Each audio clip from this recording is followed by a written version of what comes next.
যারা পরের হক মেরে খায় তাদের ইবাদত কতটুকু কবুল হবে এ বিষয়ে যদি কিছু ব্যাখ্যা জানাতেন। ভাই, পরের হক যদি কেউ মেরে খায় আর এই লোক ইবাদত বন্দিগি করে, ইবাদত বন্দিগিতে তার আমল নামা কিন্তু বাড়তে থাকবে। কোরআন হাদিসে কোথাও নাই যে পরের হক মারলে তার ইবাদত আমল নামা যুক্ত হবে না, এরকম কথা কোথাও নাই। আপনি পরের হক মারেন, অন্যের সম্পদ আইল ঠেলেন, অন্যের টাকা মেরে দেন, অন্যের টাকা আত্মসাৎ করেন, গম চুরি টিন চুরি করেন, অন্য আরো কিছু চুরি করেন, করে আপনি অর্থ আত্মসাৎ করতে থাকেন। আপনি একটা বিষয় নিশ্চিত থাকেন, আপনার আমল নামাতে নেকামল যেগুলা করবেন, ইবাদতবন্দি করবেন, এগুলোর সব লেখা হবে। আপনি হারাম কাজ করছেন দেখে এগুলো লেখা হবে না এরকম কিছু কোরআন হাদিসে আসছে বলে আমার জানা নাই, সব লেখা হবে। কিন্তু সমস্যা হলো কি জানেন? সমস্যা হলো হাদিসে আসছে নবী সাল্লাল্লাহু আলাইহি ওয়াসাল্লাম বলেছেন, আতাদরুনা মানিল মুফলিস, তোমরা কি জানো আসল ভিখারিকে?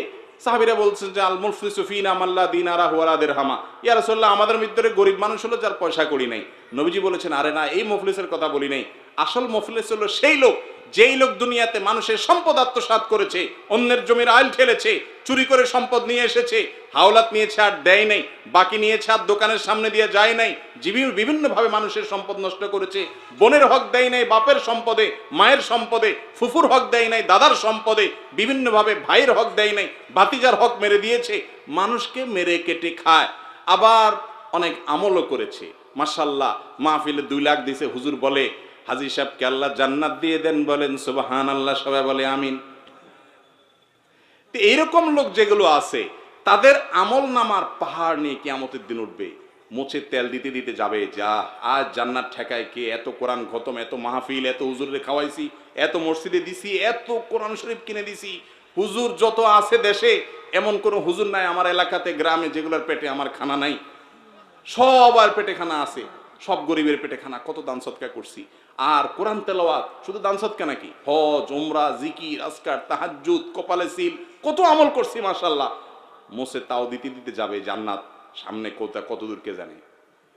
আল্লাহ রাব্বুল আলামিন হাদিসে আসছে, ওই জায়গায় যখন ওই লোক আমলের পাহাড় নিয়ে যাবে, কিন্তু ওই যে মানুষের হক মারছে আবার সাথে ইবাদতও করছে, আমলের পাহাড় নিয়ে যাবে, তখন আল্লাহর কাছে কিছু লোক এসে ঘিরে ধরবে তাকে।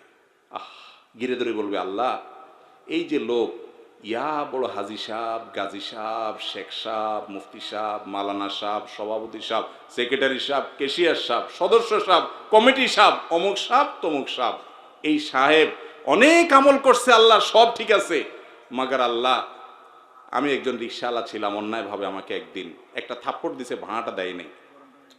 আমি তো দুনিয়াতে আর জোর করে আদায় করতে পারি নাই, ক্ষমতা ছিল না। তুমি তো আহকামুল হাকিমিন, তুমি তো সকল বিচারকদের শ্রেষ্ঠ বিচারক, তোমার তো ফামাই ইয়ামাল মিসকালা যাররাতিন শাররান ইয়ারা, চুল পরিমাণ খারাপ কিছু করলেও তুমি তো তার বিচার করার কথা, আমি আজকে বিচার চাই।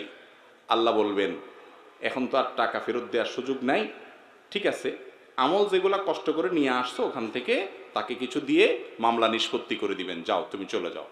আরেকজন আসবে, আরেকজন আসবে, আরেকজন আসবে, আরেকজন এসে বলবে আমার আইল ঠেলছে আল্লাহ, আমি জানতাম না।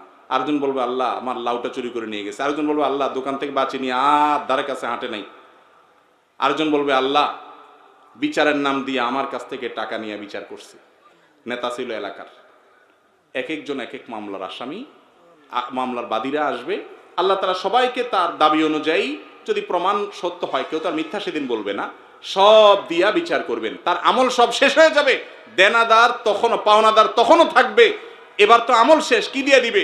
এবার তাদের পাপের বোঝা দিতে থাকবে, যে তুমি তার হক না কষ্ট, তার পাপের বোঝা নাও। এখন নিতে নিতে নিতে নিতে আমলের সব শেষ হইয়া পাপের বোঝা নিয়া তারপরে সে জাহান্নামে নিক্ষিপ্ত হবে। তাহলে অন্যের হক আত্মসাৎ করে, মানুষের হক নষ্ট করে, মানুষকে কষ্ট দিয়ে, মানুষের প্রতি অবিচার করে, আমলের পাহাড় আর ইবাদতের পাহাড় করে কোনো লাভ হবে? আল্লাহ আমাদেরকে বুঝার তৌফিক দান করুন। আমল খুব বেশি দরকার নাই বাবারে, ফরজ মেন আমলগুলা করেন, কোনো মানুষের হক নষ্ট করিয়েন না। আপনি নিশ্চিন্ত থাকেন, আপনি জান্নাতে যাবেন ইনশাআল্লাহ।